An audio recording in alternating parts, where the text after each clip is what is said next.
6 జిల్లాల్లో zero voting. తొలిదశ ప్రశాంతం. బెంగాల్, మణిపూర్, ఛత్తీస్గఢ్లో స్వల్ప ఉద్రిక్తతలు. చెన్నైలో ఓటు హక్కును వినియోగించుకున్న కమల్ హాసన్, అలాగే మాజీ సీఎం స్టాలిన్ మళ్ళీ సీఎంగా గెలుస్తారా లేదా అనే విషయం పక్కన పెడితే సీఎం స్టాలిన్ అలాగే కమల్ హాసన్ ఇద్దరు కూడా వాళ్ళ ఓటు హక్కును వినియోగించుకుని చెప్పి చూస్తున్నాం. లోక్సభ తొలిదశ పోలింగ్లో నాగాలాండ్లోని 6 జిల్లాల్లో 0% పోలింగ్ నమోదైంది. ఈ 6 జిల్లాల్లో సుమారు 4 లక్షల మంది ఓటర్లు ఉండగా ఒక్కరు కూడా ఓటింగ్లో పాల్గొనలేదు. ఫ్రాంటియర్ నాగాలాండ్ ప్రత్యేక రాష్ట్ర డిమాండ్ను కేంద్ర ప్రభుత్వం పట్టించుకున్నందుకు నిరసనగా ప్రజలు పోలింగ్కు దూరంగా ఉన్నట్టు తెలిసింది. 4 లక్షల మంది ఓటర్లు ఉన్నా ఒక్కరు ఓటేలే. ఫ్రాంటియర్ నాగాలాండ్ ప్రత్యేక రాష్ట్రం కోసం డిమాండ్ అని చెప్పేసి తెలంగాణ ఉద్యమాన్ని గుర్తు చేస్తుంది. ఇది ఎందుకనంటే తెలంగాణ ఉద్యమంలో కూడా చదువుల్ని పక్కన పెట్టేసి పరీక్ష పేపర్లలో కూడా జై తెలంగాణను రాసొచ్చి పరీక్షల్ని బైకాట్ చేసి ఎలక్షన్లను బైకాట్ చేసి అసలు ఏది ఉన్నా ఇక బీఆర్ఎస్ అంటే అప్పటి టీఆర్ఎస్ నాయకులు ఎన్నిసార్లు రాజీనామాలు చేసి వచ్చిందంటే అన్నిసార్లు మళ్ళీ గెలిపించుకొని ఎంపీలుగా అలాగే ఎమ్మెల్యేలుగా గెలిపించుకొని పంపించినటువంటి చరిత్ర తెలంగాణ రాష్ట్రానికి ఉన్నది. ఈ తెలంగాణ రాష్ట్ర సాధన అనేది ఒక దేశానికి కాదు ప్రపంచానికే స్ఫూర్తిగా నిలబడేటువంటి ఉద్యమం అది. అట్లాంటి స్ఫూర్తిదాయకమైనటువంటి ప్రయోగం అయితే ఇప్పుడు మళ్ళా నాగాలాండ్లో జరుగుతూ ఉంది. ఫ్రాంటియర్ నాగాలాండ్ ప్రత్యేక రాష్ట్ర డిమాండ్ను కేంద్రం పట్టించుకున్నందుకు ముఖమ్మడి నిరసన చేసిరు. 4 లక్షల మంది ఓటర్లు ఉన్న ఒక్కరు కూడా ఓటేయలేదు.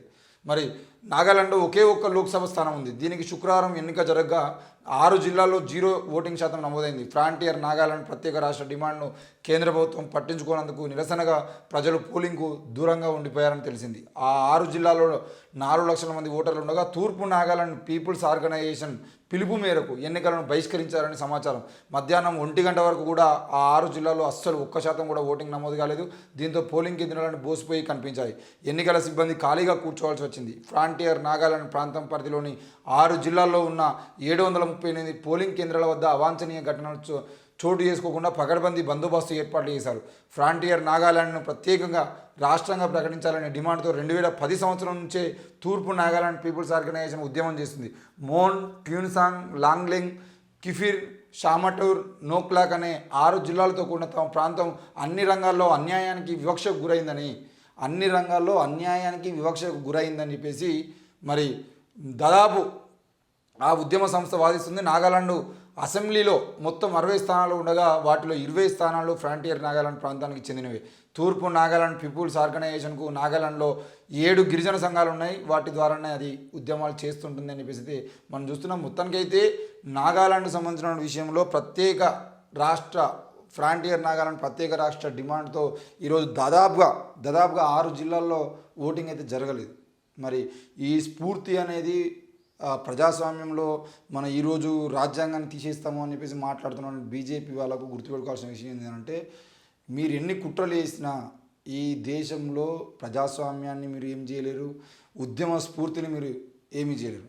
ఈ ఉద్యమాలు ఇప్పుడు ఒకే ఒక ఉద్యమ సంస్థ ఇచ్చిన పిలుపు మేరకు దాదాపు 6 జిల్లాల్లో 4 లక్షల మంది ఓటర్లు ఒక్కరు కూడా ఓటు వేయకుండా 1% ఓటింగ్ కూడా కాకుండా ఈరోజు సైలెంట్గా ఉండి ఉద్యమాన్ని నడిపిస్తూ ఉన్నారు.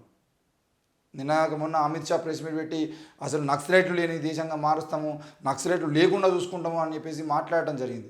నక్సలైట్లు దేశంగా జరగాలంటే ఇక్కడ విద్య, వైద్యము ఉచితంగా ఇచ్చేటువంటి ప్రయత్నం చేయడము, ఉపాధి కల్పనను, ఉద్యోగ కల్పనను చూపించేటువంటి ప్రయత్నం చేసేది అంటే అసలు నక్సలైట్గా మారేటువంటి అవకాశం ఉండదు. కానీ నరేంద్ర మోడీ ప్రభుత్వంలో అమిత్ షా ఏమంటాడు ప్రెస్ మీట్ పెట్టి అసలు ఈ దేశంలో మావోయిస్టు రహిత దేశంగా మారుస్తామని చెప్పేసి మాట్లాడుతున్నారు. మావోయిస్టు రహిత దేశంగా మార్చాలి అని అంటే ఇట్లాంటి ఉద్యమ సంస్థలు ఏవైతే ఉన్నాయో ఆ ఉద్యమ సంస్థలు సంతోషంగా ఉండేటట్టు వాళ్ళు చేస్తున్న ఉద్యమాలు ఏవైతే ఉన్నాయో ఆ ఉద్యమాలకి మీరు తప్పకుండా అంటే ఇప్పుడు నాగాలాండ్ ప్రత్యేక నాగాలాండ్ ఎందుకనంటే ఫ్రాంటియర్ నాగాలాండ్లో ఉన్నటువంటి ఆ 6 జిల్లాలు వివక్షకు గురవుతున్నాయని చెప్పేసి ఆ వివక్ష ఇప్పుడు తెలంగాణ కూడా అంతే కదా, నీళ్లు, నిధులు, నియామకాలలో మాకు వివక్ష జరుగుతుంది అనే ఒకే ఒక్క నినాదంతో ఈరోజు తెలంగాణ ఉద్యమాన్ని చేసిరు. వేలాది మంది ప్రాణాలు కోల్పోయి శ్రీకాంతాచార్య లాంటి అమరులు సాధించినటువంటి విజయంగా దాన్ని ప్రకటించుకోవచ్చు. ఈరోజు ప్రత్యేక నాగాలాండ్ కోసం కూడా వాళ్ళు ఫైట్ చేస్తూ ఉన్నారు. ఈ స్ఫూర్తి అంతా ఉద్యమ స్ఫూర్తి అంతా దేశం నిండా ఉంది. ఒకవేళ బీజేపీ కనుక ఏమన్నా దేశంలో రాజ్యాంగ వ్యతిరేక కార్యక్రమాలు చేసేది ఉంటే దీన్ని దేశవ్యాప్తంగా చూడాల్సినటువంటి పరిస్థితి కూడా వస్తుంది. ఈ విషయాన్ని కూడా గమనించాలి.